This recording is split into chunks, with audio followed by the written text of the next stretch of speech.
Hey guys, so let's talk about drawing using references. This is something that you can use, anytime you're doing art, and it's really helpful to help you learn and get better at drawing from your own imagination.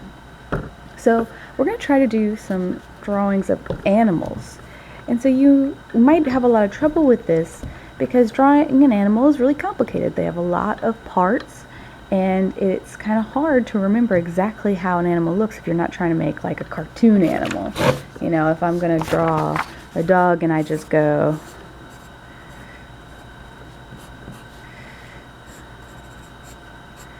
okay, here's a dog. I mean, that's cute and all, but it's not realistic, is it? And so drawing an animal from memory might be kind of tricky, and there's a lot of things that are going to be really tricky to draw from memory. So we're going to talk about drawing using a reference picture. So I have an example here of a worksheet that I made, a reference sheet that I kind of made to help you out with the idea. When you have a picture of an animal, you want to break it down into basic shapes. That's going to be the best way to start making that animal look realistic. So when I look at the shark, I see that its body is kind of this long, pointy teardrop shape. And so when I go to draw the shark myself, that's the shape I want to make. I don't want to make a circle. I don't want to make a rectangle. It doesn't match what it really looks like. Okay? You can even practice this by getting a picture and tracing it with your finger, or getting a picture printed out and tracing it with your pencil to start thinking of what shapes the picture's made of. So let's try it together. Get a picture of an animal here.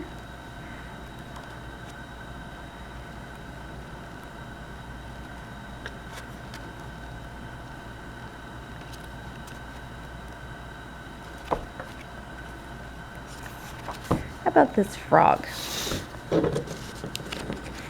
Big picture. Do I have room? Let's see. Yeah, okay. Put it like that. So when I look at this frog, or when anybody looks at it, they might say, oh my gosh, this looks way too complicated. I can't draw that. But if we break it down into basic shapes, it's not going to be as hard as you think. So some of the first things I see when I look at this is that its eyes are big circles, and its body, if we just look at the body, not at the arms and legs, is kind of an oval that's pointed on the ends. It's pointy over here, and it's pointy over here. So I can start doing that, and one of the things that's going to help you is sketching. When you draw very, very soft, so you can erase your mistakes. If you draw hard, you can never erase, and it's really, really difficult to do your best job on your first line you make. So you always want to be touching the paper as soft as you can, so that whenever you need to, you can erase and the pencil lines will go away. So my thing I'm going to do is first try and make the circle for the eye. Now I'm leaving plenty of room on my paper because the frog is much bigger than its eye, right? But I'm going to make a little circle there. Okay, and if I look at its body kind of goes right up to the top of that eye and curves around. So I'm going to try to make this curve for his body.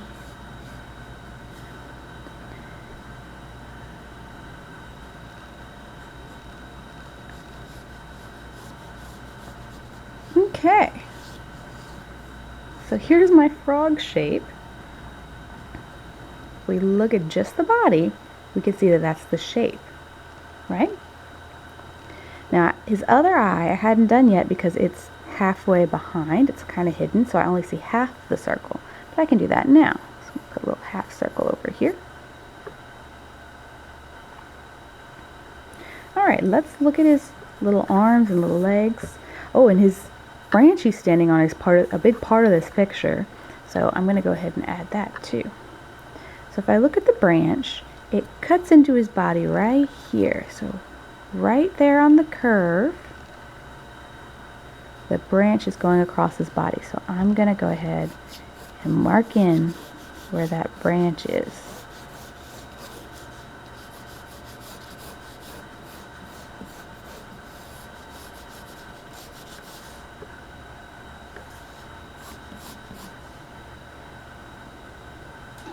Okay.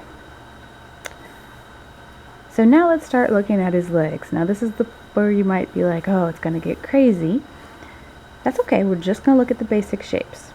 First thing I see is that this arm is kind of facing towards us, and it's not really a normal shape. I'd call it organic shape. It doesn't really have a name. It's kind of oval here, but then it gets wider. So we're just going to try to get that shape. If it's not perfect, that's okay. And we see that it goes a little bit above his body here and a little bit below his body there. So let's start up here. I'm gonna go down and kind of try to make that weird sort of shape. It's okay if it's not perfect, but this is what the shape sort of looks like. Okay. Now, that arm is not just loose, it's connected with this part. So I need another shape to connect this part of the arm to the body. So I'm just going to connect it here.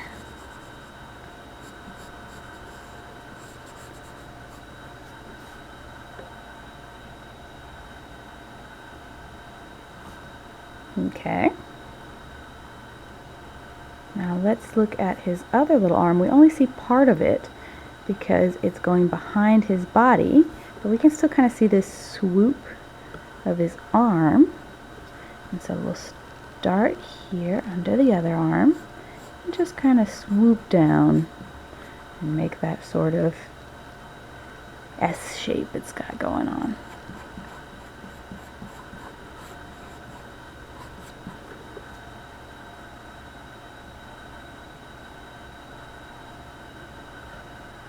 All right.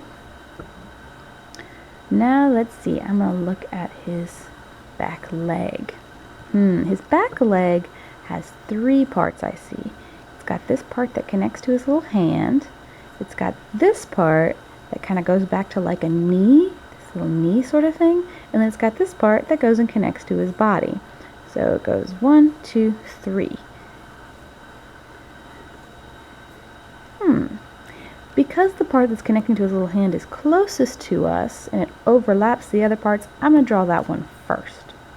So again, I'm going to look at where it is in the picture. It's kind of on his little, right above his little tail area. So I'm going to go right here and make this little skinny arm part. There we go.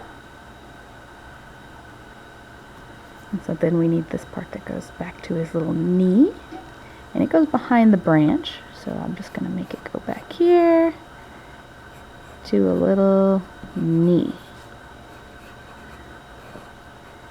Goes behind this branch to a little knee. Okay. And then the last bit connects from here to the little tail, so we'll just make a line connecting it.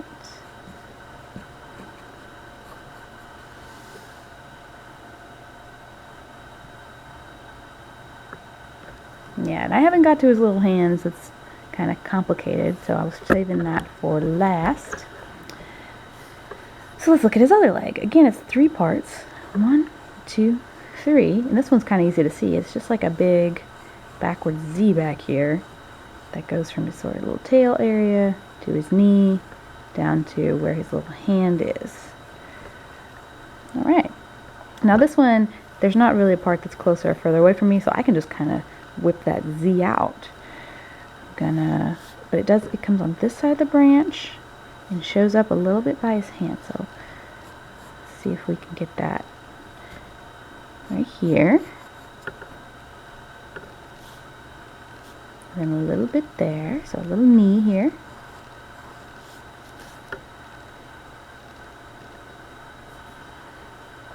And then on the other side of his little hands, got the last zig.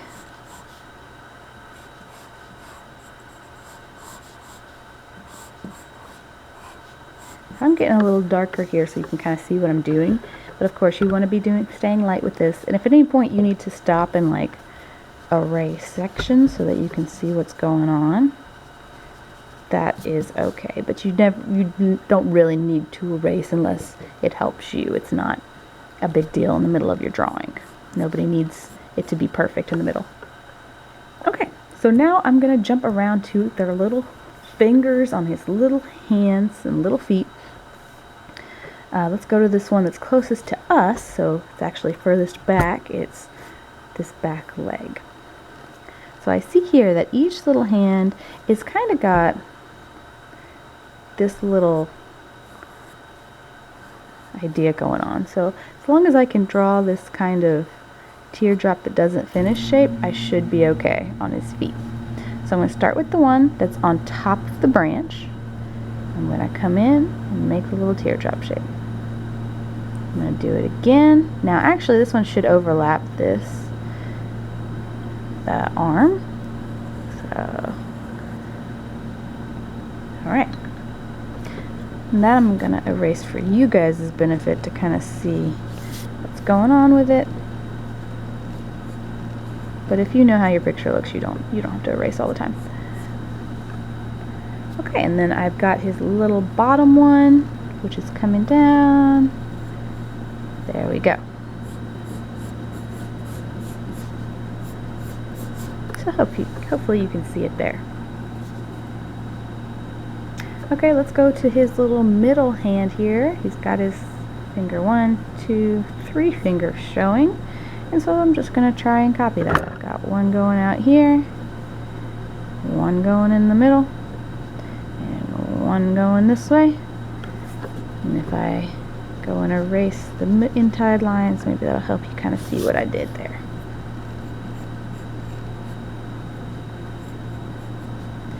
There we go. Now this one's a little trickier because his hand's kind of closed. And so if you just want to put sort of a mitten shape, the bumps, to make this happen, that would be okay. You know, just kind of put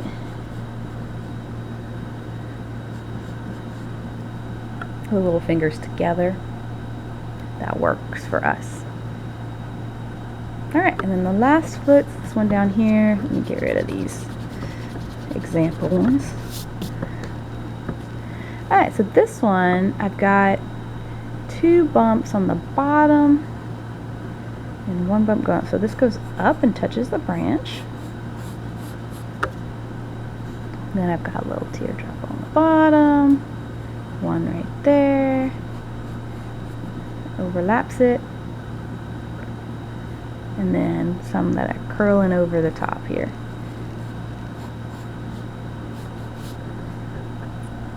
Okay, so I just looked at these basic shapes and built this frog. And, you know, it looks like it was really, really complicated, but you saw me do every single step and I talked about it. So this is something that anybody can do when they try. I'm just gonna like go in and rough in details at this point because I can, you know, to make it look a little more finished. But the basics of this, the drawing the actual shape of the frog, that was something that we did together and that you can do over and over again.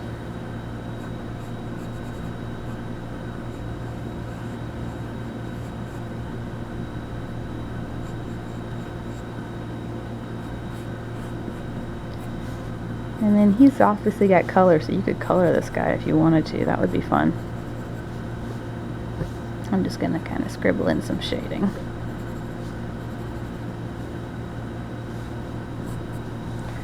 Alright, so I drew this red-eyed tree frog based on a reference picture and just looking at the simple shapes that make him up.